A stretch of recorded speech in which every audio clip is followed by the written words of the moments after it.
इससे पहले हमने आप लोगों को प्रेस्क्रिप्शन के बारे में बताया। प्रेस्क्रिप्शन क्या होता है, व्हाट इज प्रेस्क्रिप्शन। प्रेस्क्रिप्शन के कितने पार्ट होते हैं, part of prescription, handling of prescription, prescription की हैंडलिंग कैसे की जाती है, and during handling what are the chances of error, कौन कौन से ऐसे चांसेस हो सकते हैं एरर के जब हम प्रेस्क्रिप्शन को हैंडल करते हैं। तो सोर्सेस ऑफ एरर देखा हमने, तो ये आपका टॉपिक वहीं पे ख़त्म हुआ था। और एक आज हम छोटा सा टॉपिक शुरू करने चल रहे हैं जिसका नाम है पोसोलॉजी। तो पोसोलॉजी के बारे में थोड़ा सा शुरू करने से पहले मैं आपको बताना चाहूँगा कि कुछ हमारे जिनका हम लिखा गया फॉलो करते हैं, कुछ हमारे ऐसे राइटर हैं, कुछ हमारे ऐसे मीन्स आदरणीय हैं जिनको हम लोग शुरू से पढ़ते आ रहे हैं और जिनकी किताबों से हमें बहुत सारी जानकारियाँ मिलती हैं। तो उसी में से एक नाम है प्रोफेसर एन.के. जैन, जिन्होंने फार्मेसी क्षेत्र में बहुत सारी बुकें लिखी हुई हैं। और आप लोग भी बहुत सारी, अभी तो नए नए आए हैं या जो पुराने हैं, बहुत सारी इनकी बुकें आप लोग पढ़ते हैं। तो आदरणीय एन.के. जैन सर की बुक है एक प्रोफेशनल फार्मेसी, बहुत अच्छी बुक है। इसको हम लोग जब फर्स्ट सेमेस्टर में आए थे तो बहुत सारी ऐसी चीज़ें होती थी जिनको हम लोगों को ढूंढना पड़ता था। तो सर की किताब से हम लोग उसको फॉलो करते थे और उन्हीं का अनुकरण करके हमने ये जो है लेक्चर बनाया हुआ है।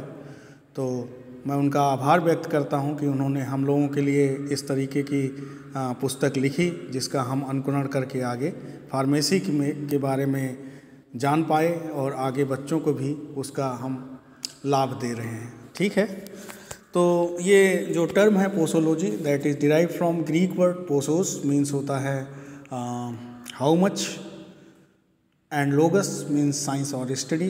तो हम इसको सिंपली डिफाइन कर सकते हैं कि posology is derive from Greek word posos means how much and logos means science. तो simply it is defined as science of doses. Posology क्या है आपकी, इज़ द स्टडी ऑफ और साइंस ऑफ डोजेस। या इसको थोड़ा सा हम और ये कह सकते हैं कि it is the branch of science या branch of medical science that deals with the study of या साइंस ऑफ डोजेस। ठीक है, तो इसको पढ़ने की नीड क्या है कि जैसे जो नीड हमारे यहाँ पे मतलब कि पोसोलॉजी पढ़ने की नीड इसलिए आई क्योंकि जो एडल्ट डोज होती है that is fix. Adult dose तो फिक्स होती है, लेकिन in case of children, in case of geriatric patient, मतलब जो बच्चे होते हैं या जो बूढ़े होते हैं, उनकी फिजियोलॉजी कुछ डिफरेंट होती है एडल्ट पर्सन से। इसलिए उनके डोज के निर्धारण के लिए हमको ये स्टडी करनी ज़रूरी होती है। ठीक है ना। तो ड्यूरिंग जब हम पेशेंट को डोज देते हैं तो बहुत सारे ऐसे फैक्टर होते हैं जिनको हमको या डॉक्टर को या फिजिशियन को कंसीडर करना पड़ता है। पेशेंट की हिस्ट्री देखनी पड़ती है, पेशेंट की जो कंडीशन होती है उसको देखना पड़ता है। ठीक है, तो बहुत सारी ऐसी चीज़ें होती हैं जब हम या फिजिशियन जब पेशेंट को दवा प्रिस्क्राइब करता है तो उसके लिए बहुत सारी ऐसी जानकारी चाहिए होती है, उसके अनुसार फिर वो डोज को निर्धारित करता है। तो डोज को अगर हम देखें तो डोज क्या होता है, डोज आर दी या dose is a particular amount या एक पर्टिकुलर अमाउंट होता है डोज। तो इसमें डोज को अगर हम डिफाइन करें तो doses are the particular amount which is administered to the patient for producing या फॉर द फेवरेबल इफेक्ट या for producing the response of, या कह सकते हैं कि फार्माकोलॉजिकल रिस्पॉन्स। तो हम ये ड्रग को, डोज को दो तरीके से डिफाइन कर सकते हैं। Dose is a particular amount which is administered to the patient for the favourable response, या कह सकते हैं कि dose is a particular amount which is used for the treatment, cure और prophylaxis of any disease in human beings और the animal. तो animal की भी आजकल बहुत सारी ऐसी दवाएं हैं जो कि मीन्स डॉक्टर जो वेटनरी डॉक्टर होते हैं उनके लिए प्रेस्क्राइब करते हैं, उनके लिए डोज का निर्धारण करते हैं। देखिए, डिपेंड करता है बॉडी के सरफेस एरिया पे, जैसे कि जो ह्यूमन बीइंग्स हैं उनका सरफेस एरिया क्या होता है, वेटनरी या जो आपके वेटनरी प्रोडक्ट जो होते हैं या उसमें जो आपके वेटनरी थिंग्स होती हैं या एनिमल जो होते हैं उनकी सरफेस एरिया क्या होती है, ज़्यादा होती है। तो पेशेंट जो ह्यूमन बीइंग्स हैं उनके लिए जाहिर सी बात है कि उनकी डोज जो होती है कम होती है in comparison to the animal because of the surface area, या और भी उनकी फिजियोलॉजी है, तो फिजियोलॉजी पे भी डिपेंड करता है। बहुत ऐसी ड्रग्स हैं उनको जिनको कि हमको डबल ट्रिपल डोज देनी पड़ती है तब जाके उनका रिस्पांस मिलता है इन केस ऑफ एनिमल। और इसमें देखें तो मीन्स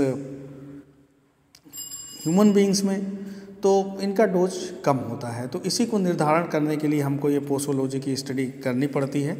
तो इसमें डोज को हमने आपको बताया कि डोज क्या है, आपका एक पर्टिकुलर अमाउंट है जो कि किसी भी डिजीज़ की रोकथाम या उसके उपचार के लिए या उसको पहचान के लिए हम यूज करते हैं। और दूसरी तरीके से अगर देखें तो डोज क्या होता है, is a substance which is administered to the patient for producing the favourable pharmacological effect.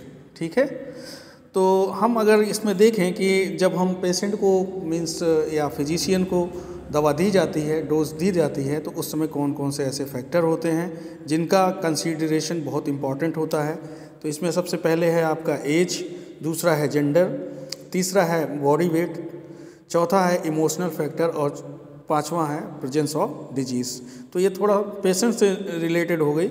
उसके बाद हम अगर डोज को जब पेशेंट को देते हैं तो उस पर बहुत सारे ऐसे फैक्टर और होते हैं जो कि डिपेंड करते हैं। तो उसमें सबसे पहला आपका रूट ऑफ एडमिनिस्ट्रेशन, रूट को अगर देखा जाए, time of administration, environmental factor, accumulation and metabolic disorder. इसके अलावा जब दवा दी जाती है तो दवा देते समय उसका किस तरीके से, एक दवा अगर दूसरी दवा के साथ दी जाती है, मिक्सअप करके दी जाती है, तो उस टाइम पे क्या क्या इफ़ेक्ट हो सकता है, या कुछ ऐसी दवाएं होती हैं जिनकी फ्रीक्वेंसी या डोज बहुत कम होती है, तो उस टाइम पे addition effect, synergism, antagonist, tolerance, idiosyncrasy and tachyphylaxis, ये कुछ फैक्टर्स हैं जब हम पेशेंट को दवा देते हैं तो उस टाइम पे इसको कंसीडर करना पड़ता है। तो there are the various factor which influencing dose during the prescribe dose to the patient by the physician और RMP, रजिस्टर्ड मेडिकल प्रैक्टिशनर। तो इसमें सबसे पहले एज अगर हम देखें तो the phenomena of many drugs changes with age. So the age of a patient has great significance. Children and old people need lesser amount of drug than normal adults because they are unable to excrete drug to that extent adult। ठीक है ना।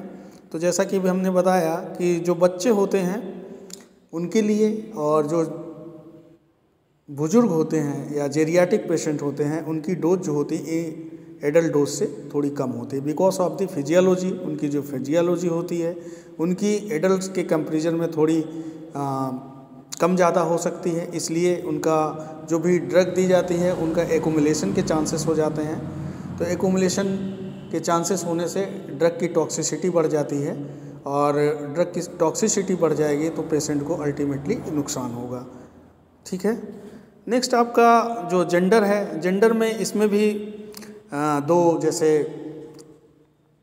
औरतें होती हैं और आदमी होते हैं, तो दोनों की भी जो फिजियोलॉजी है, दोनों का जो मीन्स फैक्टर है या जो बॉडी फिजियोलॉजी है, इनमें दोनों में थोड़ा सा अंतर रहता है। इस वजह से इस समय भी, और जैसे कि वीमेंस के केस में क्या होता है कि थोड़ा बहुत उनके फिजियोलॉजिक कंडीशन इन सेंस, या कह सकते हैं कि उनकी बहुत सारी ऐसी कंडीशन होती है जैसे ड्यूरिंग प्रेगनेंसी या और भी उनके साथ कुछ क्रिया प्रतिक्रिया चलती रहती है, तो उसको कंसीडर करना बहुत इम्पॉर्टेंट होता है during prescription of the dose.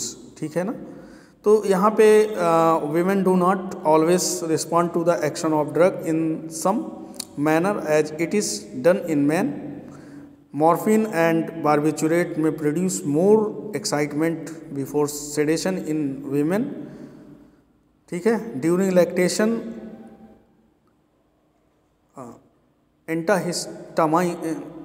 एंटाहिस्टामिन्स बोलते हैं इसको, antihistamines like morphine and tetracycline drug are restricted. तो हमने अभी बताया ना कि उनकी कुछ कंडीशंस होती हैं, तो इसमें एक देखिए मॉर्फिन एंड बार्बिचुरेट, ये आपकी क्या है, नारकोटिक ड्रग्स हैं, may produce more excitement before sedation in women. Sedation का मतलब होता है ऐसी ड्रग जो स्लीप प्रोड्यूस करती है, तो स्लीप प्रोड्यूसिंग जो ड्रग होती है उसको सेडेटिव कैटेगरी में रखा गया है।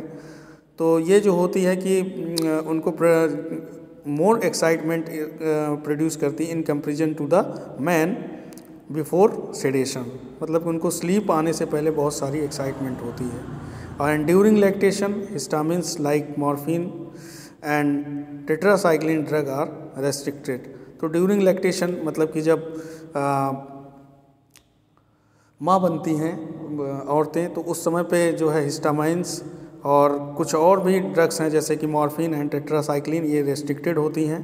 ठीक है, टेट्रासाइक्लिन जो ड्रग होती है ये माताओं के दूध में जो है एक्सक्रीट होती है, इसलिए इसका प्रोविज़न किया जाता है। ठीक है, इसके अलावा जो अगला आपका फैक्टर है वो बॉडी वेट है। तो बॉडी वेट में अभी हमने बताया कि चिल्ड्रेन के केस में उनका बॉडी वेट कम होता है, एडल्ट और जेरियाटिक पेशेंट, इन सब में वेट का बड़ा महत्व होता है कि अकॉर्डिंग टू द वेट जो है डोज का निर्धारण होता है, इसलिए वेट का कंसिडरेशन बहुत ज़रूरी होता है। तो जैसे आप बच्चों को ले जाते हैं तो उस समय वो जो है डॉक्टर क्या करते हैं, उनका वेट लेते हैं, उस हिसाब से उनकी दवा का निर्धारण करते हैं। ठीक है ना। Average adult doses is mentioned either in term of mg per kg body weight or as a single dose for an adult weighing between 50 to 100 kg. However, the dose is not applicable for children and malnourished patient. ठीक है ना। malnourished का मतलब कि ऐसे patient या ऐसे समुदाय जो कि कुपोषण के शिकार होते हैं, जिनको न्यूट्रिशियस फूड नहीं मिल पाता है, तो उस टाइम पे जब डोज निर्धारित की जाती है तो उनका डोज निर्धारण करते वक्त बहुत सारी सावधानियां बरतनी पड़ती हैं। तो यहाँ पे मेन ये है बॉडी वेट का कि जो बच्चे होते हैं उनके लिए डोज का निर्धारण, जो बूढ़े होते हैं उनके लिए डोज का निर्धारण करना बहुत ज़रूरी होता है, इसलिए बॉडी वेट की ज़रूरत पड़ती है। और दूसरा जो आपका मीन्स एडल्ट है, एडल्ट की डोज फिक्स होती है, तो उसी डोज को हम कंसीडर करके इनका डोज कैलकुलेट करते हैं। तो इसके लिए अभी हम आपको कैलकुलेशन, बहुत सारे ऐसे फार्मूले हैं जिनसे हम चिल्ड्रन डोज को कैलकुलेट कर सकते हैं, वो अभी हमारी अगली क्लास होगी तो उस टाइम पे हम आपको बताएंगे। ठीक है ना। Emotional factor, the personality and behaviour of the physician may influence the effect of drug, specially the drug which are intended for use in the psychosomatic disorder. ठीक है। तो इमोशनल फैक्टर बहुत इंपॉर्टेंट होता है। जैसे जब आप डॉक्टर के पास जाते हैं, अगर वो देखते ही आपको कह दे या आपकी बीमारी को सुनने के बाद आपको बहुत डरा दे, जैसे कि बता दे कि अब आप बहुत तकलीफ़ में, इसके लिए आपको यहाँ एडमिट होना पड़ेगा, इस तरीके से क्या है, जो साइकोलॉजिकल इफ़ेक्ट होता है उससे पेशेंट को बड़ा नुकसान होता है। एक फीलिंग्स आती है उसके अंदर, तब जो उस फीलिंग पे क्या होता है कि पेशेंट जो है अपने आप को कंट्रोल नहीं कर पाता। कभी कभी इसी वजह से जो मीन्स फिजिशियन होते हैं जो दवा देते हैं पेशेंट को, वो उन पर असर नहीं करती है। तो ये जो इमोशनल फैक्टर है बहुत इम्पॉर्टेंट होता है। डॉक्टर को हमेशा पेशेंट को मीन्स पॉजिटिव वे में ही रिस्पॉन्स देना चाहिए। ठीक है, उस पॉजिटिव वे का बड़ा इफ़ेक्ट पड़ता है। आधी बीमारी उनकी ऐसे ही दूर हो जाती है जो है डॉक्टर के इस बिहेवियर से। ठीक है ना। और कुछ जो साइकोसोमैटिक डिसऑर्डर मीन्स ये न्यूरो से रिलेटेड डिसऑर्डर होते हैं, और उस टाइम पे जो है अगर पेशेंट को इस तरीके से उनकी काउंसलिंग ना की जाए तो उन पे और ज़्यादा एडवर्स इफेक्ट होता है। इसलिए उस टाइम पे जो साइकोलॉजिक पेशेंट होते हैं उनके लिए ये कंडीशन जो होती है, इमोशनल कंडीशन फिजिशियन की बहुत इम्पॉर्टेंट होती है। ठीक है ना, उनके हाव भाव कैसे हैं, वो किस तरीके से पेशेंट को काउंसलिंग कर रहे हैं, ये बहुत इंपॉर्टेंट होता है। ठीक है। एंड प्रेजेंस ऑफ डिजीज़, तो प्रेजेंस ऑफ डिजीज़ ये कुछ दवाएं जो होती हैं पेशेंट की हिस्ट्री जान करके ही उनको देना चाहिए, बिकॉज जैसे कुछ दवाएं ऐसी होती हैं कि जो मान लीजिए आपके अंदर कोई ऐसी बीमारी है और हम जिस बीमारी की दवा लेने गए हैं वो दवा आपकी उस बीमारी को तो ठीक कर सकती है, लेकिन जो आपकी पहले से बीमारी है उसको इंड्यूस करे या बढ़ाए। तो इस समय क्या होता है, उसको कंट्रा इंडिकेशन बोलते हैं। तो उस टाइम पे जो है पेशेंट की हिस्ट्री बहुत इंपॉर्टेंट होती है, और पेशेंट की हिस्ट्री जानने के बाद अगर डॉक्टर जो है उनका इलाज करता है तो फिर बहुत उसको रिस्पांस मिलता है। अदरवाइज फिर दिक्कतें आती हैं, क्योंकि इमोशनल ये आपकी जो डिजीज़ है वो कंट्रा इंडिकेशन या उसके एडवर्स इफेक्ट के चांसेस बढ़ जाते हैं।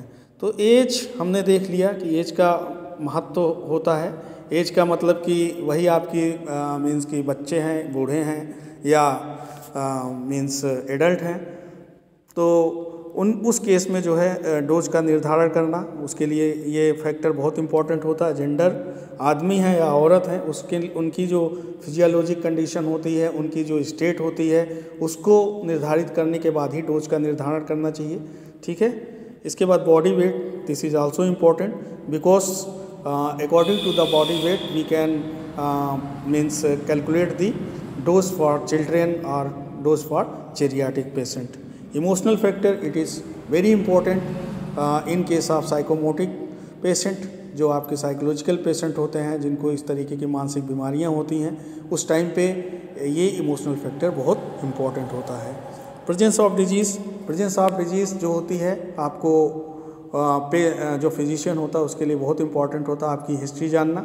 अदरवाइज एक दवा जो आपके बीमारी को जिसके लिए आप दवा लेने गए हैं उसको ठीक करती है, और दूसरी बीमारी जो आपके अंदर पहले से ही है उसको वो इंड्यूस करे, तो इस समय पे इसका मीन जानना फिजिशियन को बहुत इंपॉर्टेंट होता है। तो चलिए आज के लिए इतना काफ़ी है। इसके बाद हम लोग फिर से जो है आगे इसी पे चर्चा करेंगे। इसको हम अभी इसको पोस्ट करेंगे, आप लोग इसको पढ़िएगा। इसके बाद फिर हम आपको इसके आगे का जो और फैक्टर है उसको भी कंसीडर करेंगे। ठीक है।